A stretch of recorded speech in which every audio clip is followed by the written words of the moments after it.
Doraemon. उनकी battery खत्म हो चुकी है। डोरेमोन की याददाश्त चले जाएगी।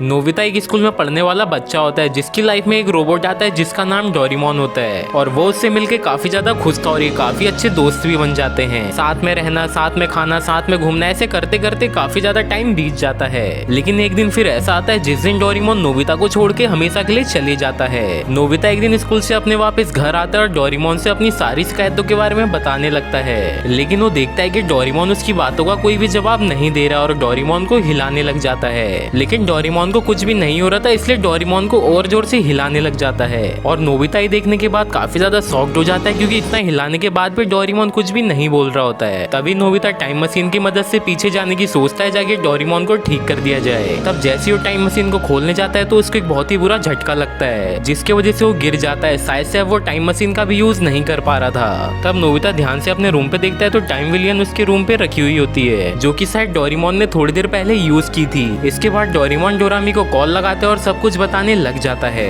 तभी वो कहती है कि भाई की बैटरी शायद डेड हो चुकी है जिसकी वजह से उठ नहीं पा रहे हैं। ये सुनने के बाद नोबिता को थोड़ा रिलैक्स फील होता है और वो कहता है कि डोरामी तुम जल्दी आके डोरेमोन की बैटरी ठीक कर दो और तुम्हारी हेल्प करने के लिए मैं तुम्हारे घर भी नहीं आ सकती क्योंकि फ्यूचर की गवर्नमेंट ने टाइम मशीन का यूज करना भी बंद कर दिया है जिसकी वजह से हम लोग टाइम मशीन का भी यूज नहीं कर सकते हैं। ये सुनने के बाद तो नोबिता और ज्यादा परेशान हो जाता है। तब वो डोरामी से कहता है कि अब डोरेमोन का क्या होगा, आखिर डोरेमोन हमेशा ही ऐसा ही रहेगा। तब डोरामी कहती है कि मुझे लगता है कि फ्यूचर में एक ऐसी टेक्नोलॉजी आएगी जिसकी वजह से हम डोरेमोन को वापस से उठा सकते हैं। तब नोबिता कहता है कि नहीं, अब मैं अपने डोरेमोन को खुद ही ठीक करूंगा। तभी नोबिता अपने रूम पे जाके एक साइड में बैठ जाता है और अपने आगे डोरेमोन को भी बैठा देता है और उसे देख देख के रोने लगता है और टाइम बीतता जाता है और रात भी हो चुकी थी। तब नोबिता की मॉम भी बोलती है कि फटाफट से जल्दी आके खाना खा लो और कहती है कि इन दोनों की सुबह से आवाज भी नहीं आई है, मुझे लगता है कि इन दोनों की लड़ाई हो रखी है तभी ये दोनों एक दूसरे से नहीं बोल रहे हैं। दोनों को आवाज देने के बाद भी वो लोग कुछ नहीं बोलते। इसके बाद नोबिता की मॉम उनके रूम पे चले जाती है जहाँ देखती है कि नोबिता एक साइड में रो रहा होता है और डोरेमोन भी एक साइड में पड़ा होता है। तभी नोबिता की मॉम ये समझ जाती है कि डोरेमोन अब जा चुका है।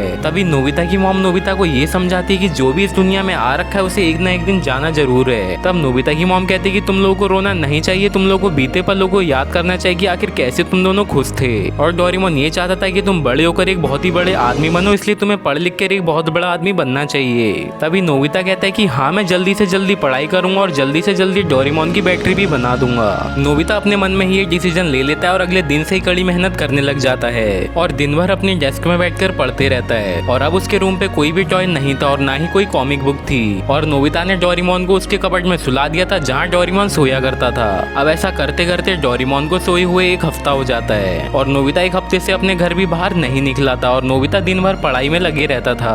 अब इतना दिन बीतने के बाद और नोबिता अपने घर में ही रहता था। तब नोबिता सोचता है कि आज मुझे बाहर घूम के आना चाहिए। तब नोबिता बाहर जाता है तो उसे शिजुका दिखाई देती है। तब शिजुका बोलती है कि तुम इतने दिनों से आखिर स्कूल क्यों नहीं आ रहे हो। तब वो कहता है कि मैं कल से डेली स्कूल आऊंगा शिजुका, और अब मेरा किसी से बोलने का भी मन नहीं करता है। तब शिजुका कहती है कि आखिर तुम ऐसी बात क्यों कर रहे हो, आखिर तुम्हें हुआ क्या है। तब नोबिता उसे सब कुछ बताता है कि आखिर डोरेमोन ऐसे ऐसे जा चुका है। इसके बाद शिजुका को काफी ज्यादा बुरा लगता है और वो अपने अपने घर को चले जाते हैं। अब घर जाते टाइम शिजुका को रास्ते में सुनिए और जियान मिलते हैं। तब शिजुका उन लोगों को बताती है कि नोबिता की लाइफ से हमेशा डोरेमोन जा चुका है और कभी भी तुम्हें नोबिता मिले तो उससे डोरेमोन की बात नहीं करना क्योंकि उसे बहुत ही ज्यादा बुरा लगेगा। तब जियान और सुनिया कहते हैं कि चलो ठीक है। अब जब अगले दिन नोबिता स्कूल में आता है तो काफी ज्यादा पढ़ते रहता था, ना ही वो किसी से बोलता था ना ही वो खेलता था और ना ही अब उसे स्कूल में डांट पड़ती थी और अपना होमवर्क भी टाइम से कर लेता था। और अब वो पूरी तरीके से बदल चुका था क्योंकि अपना टाइम वो पूरा पढ़ाई में लगाया करता था और वो जल्द से जल्द डोरेमोन की बैटरी बनाना चाहता है जिसके लिए वो इतनी सारी मेहनत कर रहा है। और अब उसने प्लेग्राउंड में भी खेलना छोड़ दिया था और शिजुका से भी बहुत ही कम बोला करता था। और अब जियान और सुनिया उसे खेलने के लिए बुलाते थे तो नोबिता उन लोगों को मना कर देता था, फिर उसे मारते थे, लेकिन नोबिता उनसे बिना कुछ कहे घर में आके चुपचाप पढ़ने लग जाता था। और ऐसी समय बीतते रहता है तो काफी ज्यादा टाइम बीत चुका था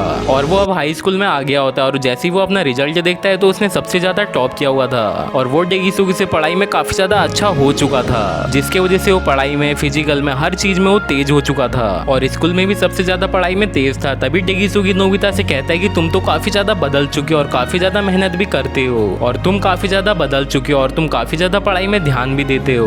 और अब वो दिन भर पढ़ते ही रहता है ताकि वो डोरेमोन के लिए जल्द से जल्द बैटरी बना सके। और अब उसे समझ में आ गया था कि फालतू चीजें में उसे टाइम वेस्ट नहीं करना और शिजुका से भी बात नहीं किया करता था। और अब शिजुका डेगिसुगी के साथ भी कहीं भी जाती थी तो नोबिता को कुछ फर्क नहीं पड़ता था। तब ऐसी नोबिता की उम्र भी बीतती रहती है और नोबिता काफी बड़ा साइंटिस्ट बन जाता है। और अब आप लोग देख ही सकते हैं।